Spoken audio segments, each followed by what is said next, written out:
हे परमेश्वर के सुनने वाले सब प्राणी तेरे ही पास आएंगे। बृहस्पतिवार 8 मई 2025। आज के मनन के लिए मैंने आप ही के लिए चुना है 1 कुरिन्थियों अध्याय 3 और उसका 7वां वाक्य। इसलिए ना तो लगाने वाला कुछ है और ना सींचने वाला, परंतु परमेश्वर जो बढ़ाने वाला है। आपका दिन आशीषित हो। जो लोग परमेश्वर की सेवा करते हैं उन्हें यह याद रखना चाहिए कि हम तो सिर्फ दास हैं, सारी महिमा हम परमेश्वर को दें। आइए इस वाक्य पर मनन करते हैं। आज की सुबह का विषय है परमेश्वर बढ़ोतरी देता है। पौलुस कुरिन्थियों की कलीसिया से बात करता है और उन्हें बताता है किस प्रकार से कलीसिया में विभाजन है। बहुत सारे लोग थे जो अपने अगुवे को चुन रहे थे। वे उनका अनुसरण करना चाहते थे और इस बात पर यकीन करना चाहते थे कि वही सबसे शक्तिशाली है और उस अगुवे की वजह से कलीसिया की बढ़ोतरी हो रही है। लेकिन पौलुस बात करता है किस प्रकार से परमेश्वर के प्रत्येक दास ने अपना कार्य किया है और उनका महत्व है। फिर भी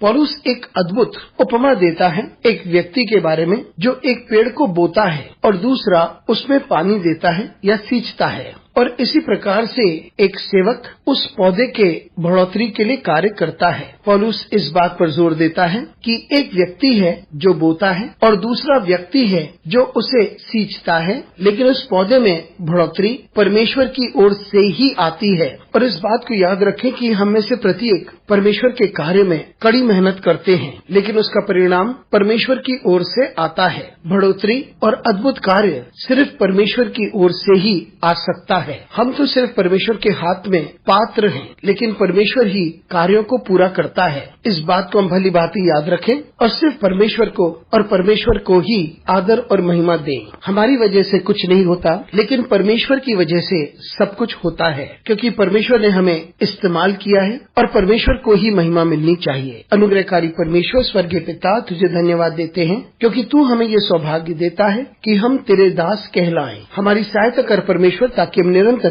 तुझे महिमा देते रहें। यीशु मसीह के नाम से मांगते हैं, आमीन।